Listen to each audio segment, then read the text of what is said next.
18वीं लोकसभा के चुनाव का पहला चरण समाप्त हो चुका है। पहले चरण के मतदान को जानकारों ने उत्साहहीन बताया है। अभी 6 चरणों के चुनाव बाकी हैं। आम चुनाव में 1 जून को अंतिम चरण के लिए वोट डाले जाएंगे। अगर बात करें धीमी चुनाव की, तो कई वजहों में एक वजह तेजी से बढ़ती गर्मी के प्रकोप को भी माना जा रहा है। अप्रैल और मई के बीच ये मतदान ऐसे समय में होने वाला है जब भारत में साल के सबसे गर्म दिनों की शुरुआत हो चुकी है। अप्रैल की शुरुआत होते ही भारत के कई राज्यों में भीषण गर्मी का प्रकोप होना शुरू हो चुका है। कई इलाकों में चिलचिलाती धूप और लू की स्थिति बनी हुई है। अप्रैल महीने में ही तापमान 44 डिग्री सेल्सियस तक पहुंच गया है और मौसम विभाग के द्वारा जारी सूचना के अनुसार अप्रैल, मई और जून के महीने में देश भर में गर्मी का प्रकोप रहता है। खासकर उत्तर, पश्चिम और दक्षिण भारत के कुछ राज्यों में हर साल लू का प्रकोप दिखता है। कई इलाकों में इस समय तापमान 47 डिग्री सेल्सियस तक पहुंच जाता है। विशेषज्ञ पहले ही चेतावनी दे चुके हैं कि इस साल की गर्मी दुनिया भर में अब तक की सबसे गर्म होने वाली है। ऐसे में इस दौरान देश में लोकसभा चुनाव होंगे और नतीजे जून के पहले हफ्ते में आएंगे। ऐसे में आशंका जताई जा रही है कि भारत में होने वाले लोकसभा चुनाव में लू और भीषण गर्मी किसी चुनौती से कम नहीं होंगे। हाल ही में केंद्रीय मंत्री नितिन गडकरी के चुनाव प्रचार रथ का एक वीडियो वायरल हुआ था। वीडियो में प्रचार के दौरान रथ में लगे स्प्रिंकलर से पानी का छिड़काव होते देखा गया। भारत के मौसम विज्ञान विभाग ने भी इस अवधि के दौरान औसत से अधिक लू वाले दिनों की भविष्यवाणी की है। मौसम विभाग ने चेतावनी दी है कि 2024 में भी अप्रैल से जून के महीने में भीषण गर्मी पड़ेगी। आइए जानते हैं इस बारे में मौसम विशेषज्ञों का क्या कहना है। पृथ्वी और इसके पर्यावरण, वायुमंडल, धरातल, समुद्र सतह, लगभग सभी स्थानों पर जलवायु परिवर्तन और ग्लोबल वार्मिंग का प्रभाव देखा जा रहा है। ये आज से नहीं, विगत लगभग 50 वर्षों से निरंतर वायुमंडल का तापमान बढ़ रहा है। हम अमेरिका के पूर्व उपराष्ट्रपति एल गोर की बात को माने तो विगत 100 वर्षों में लगभग 1.5 डिग्री टेम्परेचर बढ़ चुका है।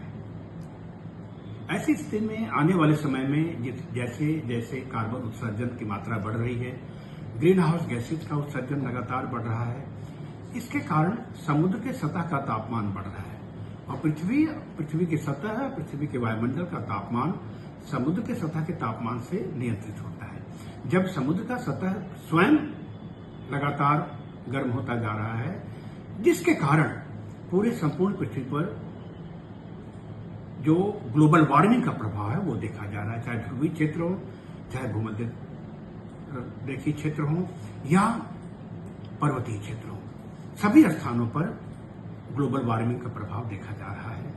और इसका प्रभाव, चूंकि अप्रैल महीना में मई जैसी गर्मी पड़ रही है, इसका प्रभाव आने वाले जो लोकसभा का इलेक्शन है इसके वोटिंग पैटर्न पर भी पड़ेगा, क्योंकि ग्रीष्म काल में अधिक गर्मी में अपने घर से कोई निकलना नहीं चाहेगा।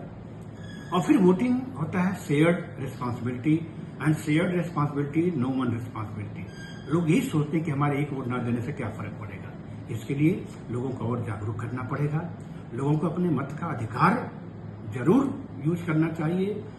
ऐसे अनेक प्रकार के कार्यक्रम चलाने चाहिए जिससे लोग अपने घर से निकलें, थोड़ी गर्मी को बर्दाश्त करें और जाकर के वोट डालें। लोकतंत्र के पर्व में अपनी भागीदारी अवश्य दें। दिल्ली विश्वविद्यालय केंद्रीय हिमालय अध्ययन केंद्र मौसम विभाग के मुताबिक अप्रैल से जून के दौरान भारत में तापमान औसत से अधिक रहेगा और देश के कई हिस्सों में लू की स्थिति बनी रहेगी। अल नीनो जून 2023 में शुरू हुआ और दिसंबर में इसका असर कम हो गया, लेकिन इसके कारण वैश्विक तापमान बढ़ गया। तापमान में वृद्धि अकेले अल नीनो के कारण है, ऐसा नहीं कहा जा सकता है, लेकिन अल नीनो से साल में लू लहरों की संख्या और तीव्रता से बढ़ जाती है। इस भीषण गर्मी का प्रभाव सिर्फ वोटिंग पर ही नहीं, बल्कि रैलियां, सार्वजनिक बैठकें, कार्यक्रम और चुनाव संबंधी सभी गतिविधियों पर पड़ेगी। 353 लोकसभा सीटों पर चुनाव ऐसे समय में होगा जब देश के कई हिस्से अपने उच्चतम तापमान के दौर से गुजर रहे होंगे। जाहिर है कि इसका असर चुनाव प्रक्रिया पर भी दिखेगा। सभाओं और रैलियों में पहले जितने भी भीड़ कम होती जा रही है, ऐसे में ज्यादातर रैलियां, रोड शो और सार्वजनिक कार्यक्रम शाम में किए जाने की संभावना है। देश में लोकसभा चुनाव के बीच भीषण गर्मी ने चुनाव आयोग की चिंता बढ़ा दी है।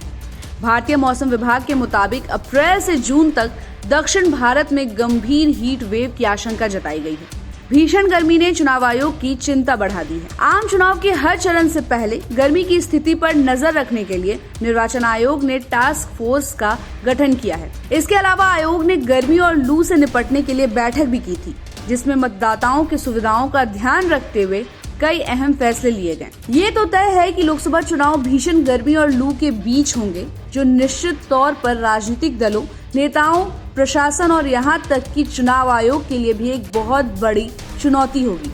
ऐसे में मतदाताओं के लिए भी देश के प्रति अपनी एक बहुत बड़ी जिम्मेदारी निभाना किसी चुनौती से कम नहीं। लोगों को सार्वजनिक सभाओं, रैलियों और मतदान केंद्रों तक लाने के लिए विशेष व्यवस्था करनी होगी। जाहिर है कि भीषण गर्मी के प्रकोप की वजह से दोपहर में वोटिंग धीमी रहेगी। विशेषज्ञों के मुताबिक लू और प्रचंड गर्मी में राजनीतिक गतिविधियों, सार्वजनिक बैठकों और रैलियों में भाग लेने से लोगों के स्वास्थ्य पर भी असर पड़ सकता है। किसी भी लोकतांत्रिक देश के लिए चुनाव सबसे बड़े महापर्व की तरह है। ऐसे में एक एक वोट मूल्यवान है, लेकिन गर्मी के भीषण प्रकोप से अगर वोटिंग की रफ्तार प्रभावित हो तो निश्चित ही चुनाव के परिणाम पर असर हो सकता है।